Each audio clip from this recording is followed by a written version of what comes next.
Hey everybody, welcome back to another edition of PD and PDubs Unscripted here on this nice icy day. PDubs, good to be with you. Hey, great to be in the studio again and safe and sound away from the treachery of the roads and sidewalks. Yeah, it was a little treacherous this morning. Yeah, I mean, I went out to my car and it was a sheet of ice on our driveway, and I was waiting for my van to just slide down like a sled, but it made it. Thankfully, good traction. Good traction. As I was telling you earlier, both of our vehicles have new tires all around within the last, I'll say, 6 months. So feeling thankful for that. Right, get that good tread on there. And yeah, because I know this morning when I was doing a couple things outside real quick, I stopped and I was like, ooh, that's a little slick. And I almost felt like I was going to, it was that quick little like, ooh, if I wasn't careful, I would have been down for the count. Yeah, for sure. It happens fast. And, even yesterday in the house, walking around and, without any shoes on, and I got my socks on, and I'm going down the steps, and all of a sudden my one foot goes over the one step, and, I caught myself, thankfully, but I've tripped down those steps before, and, man, the one time I slipped down that, I probably was the same step. I went out with my foot and put a hole in the wall. Oops. But this time I didn't fall. So well, that's good. But yeah, and that's almost the hard part too sometimes this time of year when you walk in to the different flooring, if your shoes are wet, boom, you go down like a ton of bricks. Yeah, we got ceramic tile in our foyer. So yeah, that kind of happens. Like you get wetness coming in, and ceramic tile is rough. Right. So thankfully we got area rugs and mats and things like that. So and I have the hardwood, and so Madison can't run on that one too well. No. Well, Bailey even took a spill coming down those very steps at the base of the ceramic tile the other day, and she just splatted, and I was right there, and I picked her up and kind of held her, checked her she's okay, and then she was fine. But I think it surprised her more than anything. Threw her off. That kind of almost like watching football when somebody gets their wind knocked out of them, where you see them just laying there, oh, that looks like a serious injury. Yeah. But it's just the wind being knocked out of them. Yeah, so I'm glad it wasn't anything worse. But, boy, she made a thump, that's for sure. Well, she's not a little dog. No, she's not. She's just under 80 pounds, She's big, because, I think Madison was like 70, 75 pounds last time at the vet. Yeah. Now, Barkley, he's a tanko. He's like 89 pounds. Solid. And he's got the winter 5 pounds already on him. I got to get him out more. I don't know. Yeah, I need to get Madison. But I was like, it's too cold. I know. I was so shocked last week when we were really cold. I let her out at 10:30 at night, and there's a guy walking his dog at 10:30 at night. I was like, what are you doing? That's not fair to that dog. I know. For their little paws, and if there's any salt out there. I know. I tried to go out into the woods with my dog on Saturday or Sunday. I can't remember the day. Maybe it was Sunday. Yeah. And, the snow depth was a lot to negotiate, and we didn't make it very far. And so I turned around and then we walked around the parking lot, which was, better. It's a big parking lot, so. Yeah, I don't know what's up with Madison. It feels like the past week, every day, 3:30 a.m., she's like, let's go outside. I hear her whining. Or the other night, I came home and let her out once I get home. I get situated in bed, 5 minutes later, and then she's crying. She wants to go back out again. I was like, really? Couldn't you do what you needed to when you're out there? And not once I get all situated in bed. Yeah. Now I got to get up. Go take you out. Yeah. I think sometimes they condition us, with those things. But, the thing is, if you say, I'm not getting up, go back to sleep, then you wake up and, they make a mess. Right. And that's what I'm afraid. You want to avoid that. And I don't want to, have her be physically ill because she does need to go out and it's an emergency. But, I just hear the little whimper barely at 3:30 in the morning. I'm just like, do I really hear it? Let's give it a little bit. Oh, I heard it again. Yeah. I'm like, okay, I guess I got to get up. Yeah, it's like the dog owner games, just. Do I play chicken? I know, yeah. Who's going to win out on this? I was like, just come back in bed, dog. Yeah. Well, such is the life of a dog owner and even a pastor who's a dog owner. Right, and that's both of us are pastors and dog owners last time I checked. So, I was thinking about, we could talk a little bit about the life of a pastor because, we just work, that 1 hour a week? That's it. Yeah, for church. Right. And so, and it's maybe I was thinking about because once in a while it comes up with the kids, like, especially like when I'm on like spring break or summer break and they're like, what are you doing at the church or at the school? Or like, what do you do during the week when there's no school? Right. And I'm like, don't worry, time fills itself. Yeah, that's for sure. Well, like we were kicking around is like any given day, it could be absolutely different than the previous day. Right. I think that's one of the aspects I do like, that idea that not every day am I just sitting kind of in the office 9 to 5. Mm-hmm. That there is that variety. I don't know about you, but that's something I do enjoy about it. Yeah, I do too.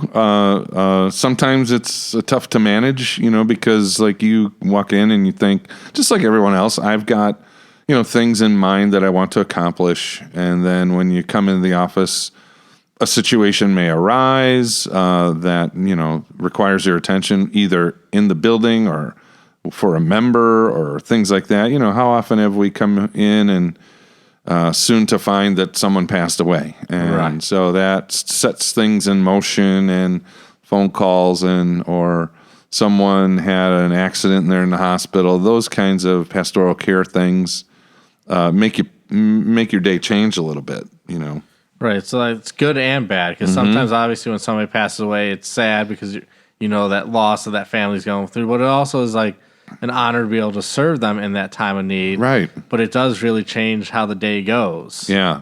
Or even just if, the old, someone pops in your door, hey, do you have a minute or two? Right. And it could be any given topic, but the person needs to just talk. I was walking, I went into the church sanctuary for something, and then I was coming back and I bumped into someone, and they were talking to me about, medications that they're on and, how they're going through these things. And I'm like, well, I'm not a doctor. I'm not going to tell you what to do, Right. but, so, you literally just be a good listener and like, okay, I hear what you're saying. And, you just try and listen and guide and direct and, And I think that's part of it is because I feel both of us kind of have that open door policy where it's like keeping the door open and kind of invites some of those. Yeah. And I'm like, sometimes I'm like, oh, I need to get this done. But I'm like, the priority is the person Right. in front of you. And so is that conversation. And I think that's part of being a pastor is to be mindful of, the Lord bringing people to you in any given moment with any given need. And just to kind of step back because, we're just like anybody else when we're heads down trying to knock something out task-wise, be it emails, prep for Bible study or sermon prep or confirmation class prep or whatever. You kind of got to be willing to just stop right there and put that off to the side for a little bit. Right. And I think one of the things I always struggle with sometimes is like, okay, finish up something. It's like, oh, I got another meeting in like 5 minutes. And it's like, I don't really want to start. And I'm sure it's in any job. It's like, well, I don't really want to start the next task. Yeah. Because I'm just going to get started and boom, I got to stop, and whatever like momentum I had thinking wise will be out the door. Right. And I think it's those, I'll call them encounters, not interruptions. You know what I mean? Right. Where you're kind of trying to track on things that is challenging to me sometimes because, I'll be, moving on something.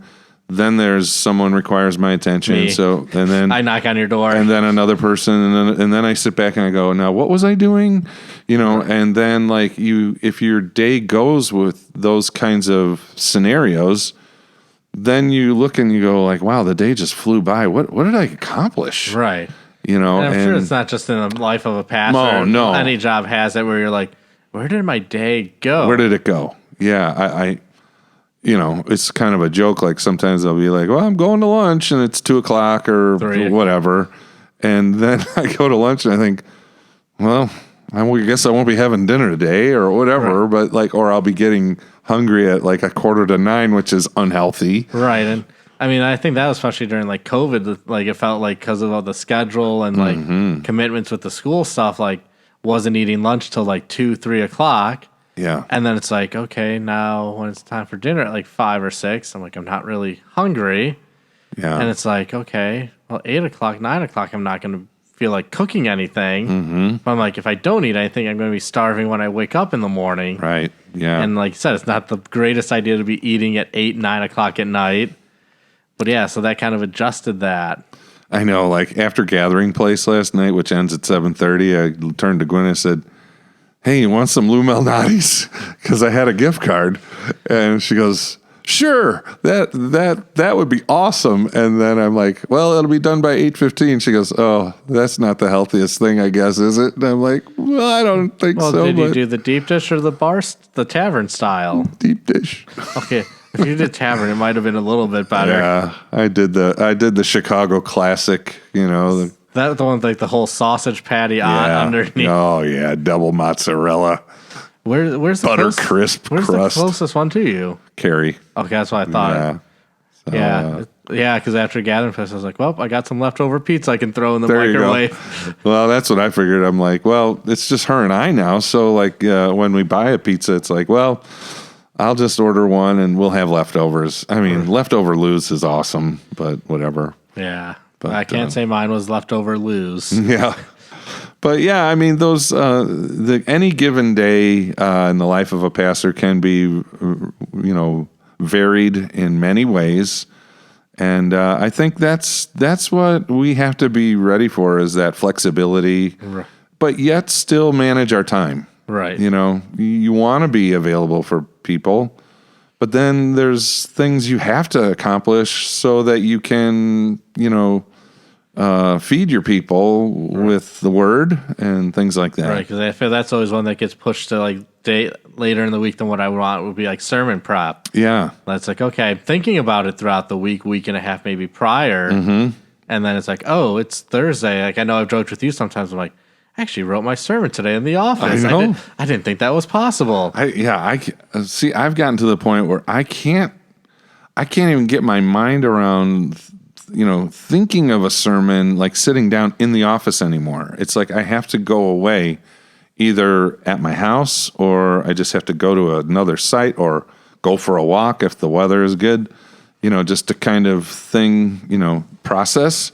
But I remember in seminary, they're like, the process of creating a sermon begins on Monday, where you flesh out your outline and right. And then, you may begin to do your first draft, and then you go over it each day. And I'm thinking, well, that's a nice theoretical way to go about it. And it's a great practice if one were disciplined enough.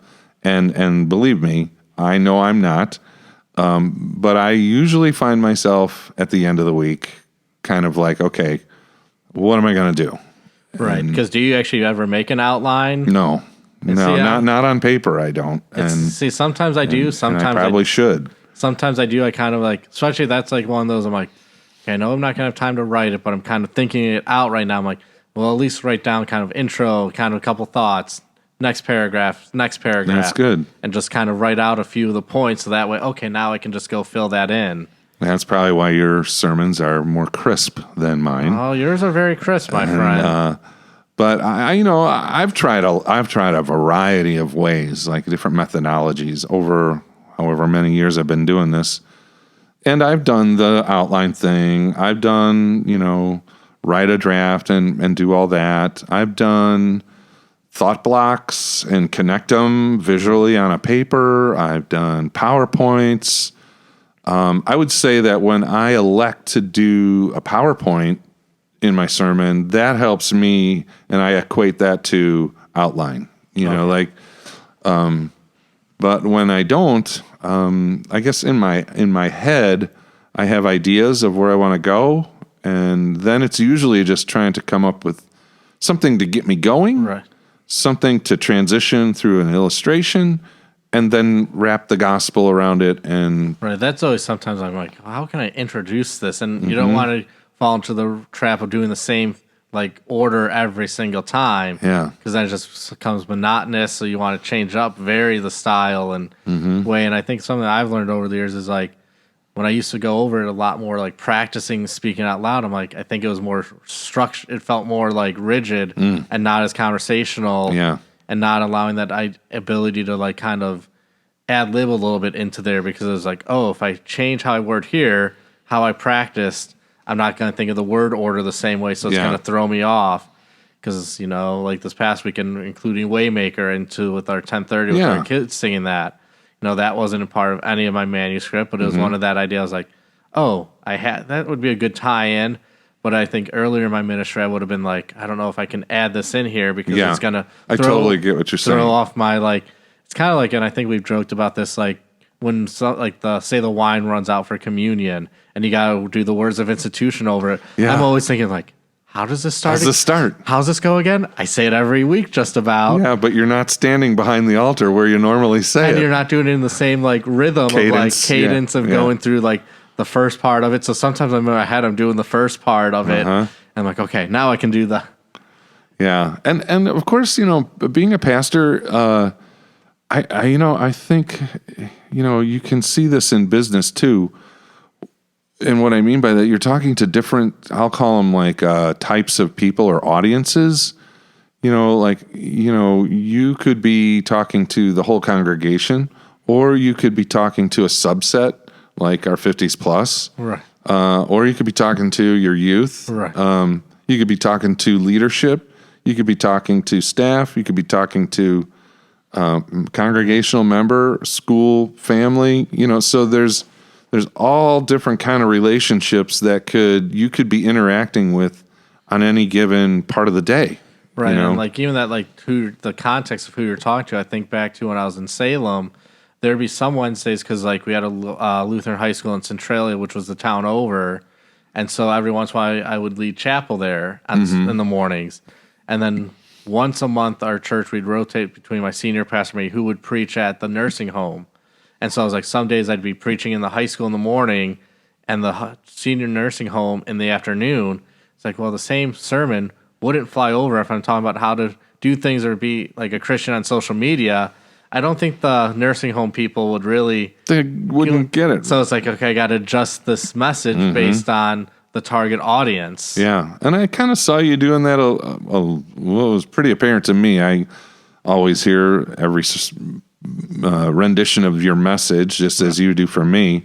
And this week there were a lot of different illustrations based upon who your audience was over one service over another, and I think those are good things to think about, and as you try and consider who your audience is at any given moment. Right. Yeah, especially for the 10:30, bringing in the praying in church, and since we're remembering our school kids, and that idea of them praying in school, not in church, is why it was meant. Yeah. But yeah, even though most of them were at SME, but I'm still sure a lot of people can relate to that of when somebody asks me to pray, I don't always feel the most comfortable. Yeah, right. And you're always well, somebody else can do it, right? Exactly.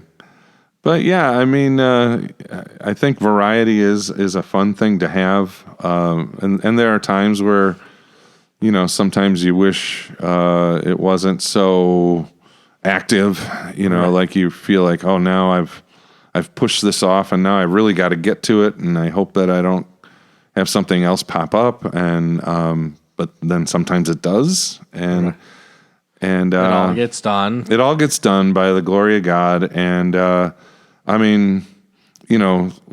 been nights where I'm going into the confirmation students and I think, oh man, I got to look at the stuff here, and it's half hour before the time to teach, and it's okay, I just got to know where I'm at and what the subject is, and we can go with it, and thankfully you've got the outline created, and it's a launching pad for which way you want to go with it, and at least gives you an idea of the general theme. Mm-hmm. Yeah, it gives you resources of where to look up and on the topic and all that. So it's those kinds of things that are good, and then like you say, we're just kind of talking around on campus, and what are times when we go to visit people at hospital, rehab, or in their home.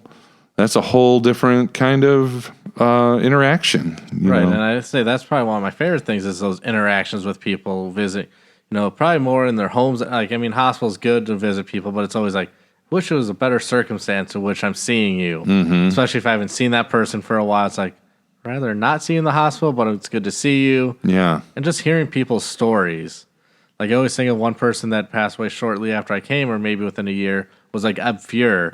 It would have been interesting to hear his journey with all coming over from Germany and all of that stuff in World War II with him here in the States. Yeah, he was a remarkable individual, and I got blessed to hear his story because he shared it with 50s Plus, I think. It was before you came, obviously, and I was like, I had no idea that he went through all that, or I had no idea that kind of thing existed in our country. Right, and I read like the book that he was in and interviewed for, and I'm like, wow, what a life. Yeah, no kidding. And you just think of your own life, and you think, whew, mine is like small potatoes. Or even was it Art Just, his, like, it's going through Germany during World War II. Right. But all those stories you get to hear of people, and you just didn't realize their background and what they've gone through in their life. Because most times they're very humble and they don't want to talk about those things. And but boy, when they do, it's powerful. And so you get to hear some of that when you visit with them, and it is a joy to visit with people. And you're kind of casting aside all of the other duties or tasks, and it's kind of refreshing because you're stepping away from the routine-ish, and you feel like I'm being a pastor today. I don't know if you ever had those moments where you're like, today I really felt like a pastor. Right. Not when you get emails like, do you not feel like a pastor like I got last week? Yeah, no kidding. But those visits, and like, I don't know, sometimes, and they go really quick, it feels at times. Some are like, it's like, I've been here this long. I know. I remember it when I was in Salem, I was visiting this one lady because it was a regular visit.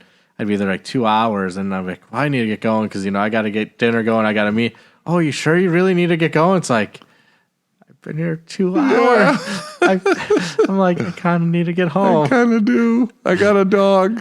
Well, I don't think I had Madison at that point, but maybe I did towards the end. But it was like one of those, like, I'm like, I'm glad you enjoy spending that time, but it's just like, where did the time go at times? Yeah. And that is a blessing when people are so happy to see you, and that's really what they're saying. Like, can't you stay longer? This has been fabulous. And that really that fills your cup, right? And the other things that I enjoy are like premarital counseling sessions, and I just enjoy getting to know the couple and help them dialogue with one another over things, and establish or reestablish things in their relationship. So those are good, and then.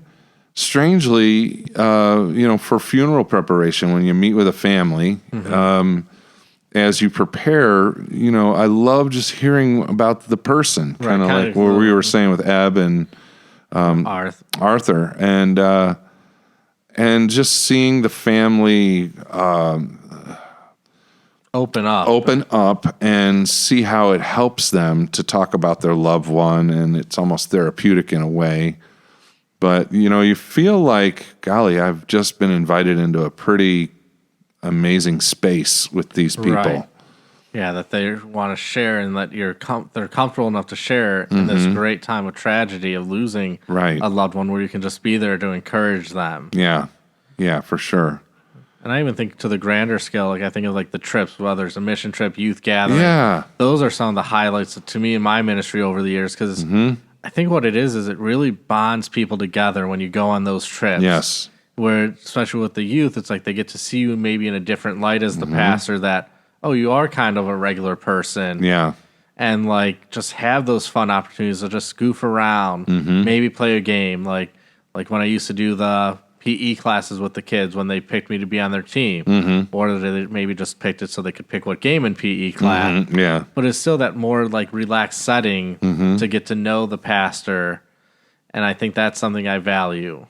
Yeah, those mission trips, those kinds of things, you're right. There's a bond that occurs, and from the drive to get to the place, to staying overnight at a place together, and having dinner with each other, having breakfast with each other, going to the work site, all of that, to what you're doing at the volunteering for. And I think, and then like everyone, I feel like there's some story or something that comes, some memory that you can think, when I look back to that, like, as in my office, I got all the pictures of all the trips around my ceiling. It's like I can look to them like, okay, I remember that from that trip, or that's what stood out to me, or that connection that was formed. Yeah, it's like God provides these very unique opportunities out in the field, we'll call it, whatever way you want to say it, but like to really enter into someone's life and to help their faith grow in a tangible way. That's really super great. And it's like you feel like you're hitting your sweet spot sometimes. And that's what I always tell the kids when I share kind of my faith statement with them as they prep for their faith statement in 8th grade confirmation. Is like, that's why I love those trips. But that moment when it seems like it clicks, when like you guys realize or somebody realizes this is what it's all about. This is why God is important. I don't know.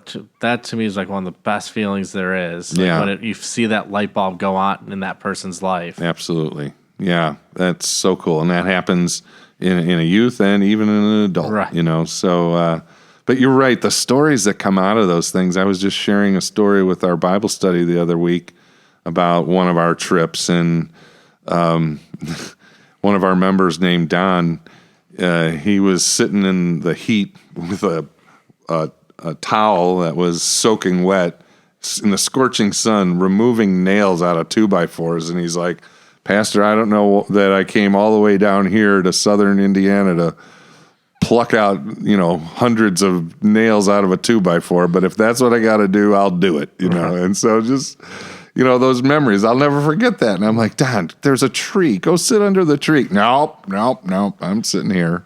Well, I always think of the one we went to up in Minnesota at the Lutheran camp, like 2 hours north of Minneapolis. Yeah. Oh, yeah. Luther Island, where it was like husband, wife, their 2 daughters, a couple other the daughters' friends. Like so, it was like 5 girls, myself, the parents, and then one of our members who used to go to this place in the 70s that just wanted to see what it was like. I remember in the middle of the week, one of the parents like, our one daughter wants to go to every state. We are like 90 minutes away from North Dakota. Can we go to North Dakota tonight? Okay. And it was like, well, let's ask the camp. We got to kind of abide by their rules. And they're like, that's fine. So all of us got in the vehicle and drove to Fargo, North Dakota. Wow. And it's like, what is there to do in Fargo, North Dakota? So we went to dinner. We went to dinner. Went to like a ice cream place or cookie place. And then we went to the visitor center in Fargo, North Dakota, which they have the wood chipper from the movie Fargo. Okay. And there's a picture of like the one girl putting her dad's head in the wood chipper, like in the movie. But then they had like the Walk of Fame where they had like handprints of like famous people in the concrete, like I think Neil Diamond, Metallica. And it was just kind of like, I did not know this existed here in Fargo, North Dakota. I had no idea either. So now I can say I've been to North Dakota and mark that off my list of states I've been to. Yeah. But I never thought when we were planning that trip, we'd be making a 90-minute drive into Fargo, North Dakota. Yeah, that's cool. Yeah, those are fun things. That's pretty funny. That's good. I was thinking of like one trip that we were in Fort Wayne. So this is before I was a pastor. I was always helping the youth and everything. And so we did a trip to Minnesota. And as we're driving, we had two big vans. And I said, well, we should stop off at my brother and sister-in-law's place where our family goes all the time. And so we did. And we had like 20 kids at that place. And all of a sudden somebody goes, hey, can you go swimming in that lake or pond that you guys have? Like, well, you can go, but nobody ever goes there because it's like seaweedy and mucky bottom. And well, one kid goes in, she's from the country. She's like, oh, this is great. And then another kid, and the next thing I know, like almost everybody's in the water. And like, I've been going to this place for years. I've never even wanted to go in there. Or another one, I think it was when we were in Boston, which there's a lot of stories from the Boston trip. But I remember like walking to Starbucks with some of the kids. And one was like, I think I left like my GoPro or whatever in the car. And we happened to run into the group of people that were in the car where she left the GoPro or whatever it was. And next thing you know, they're driving away. The person throws like the bag with that out of the car to the person. Oh, no. It didn't break, but it was just like, what are you doing? Because I think they were stopped initially and then they started to pull off. And it was just like, Oh man. Yeah. And it's funny, the random stuff like that you remember. Yeah. Wow. Crazy stuff. But those are cool memories, and they're lasting, and you feel like, as a pastor, like, okay, this is great. This is a big reason why I became a pastor, Right. to kind of walk along people in life situations, or get them out of their comfort zone, away from their normal routine, and just watch God work in them is pretty cool. Right. I think just the building of the relationships, because to me, that's essential part of pastors, building those relationships with the people of the congregation.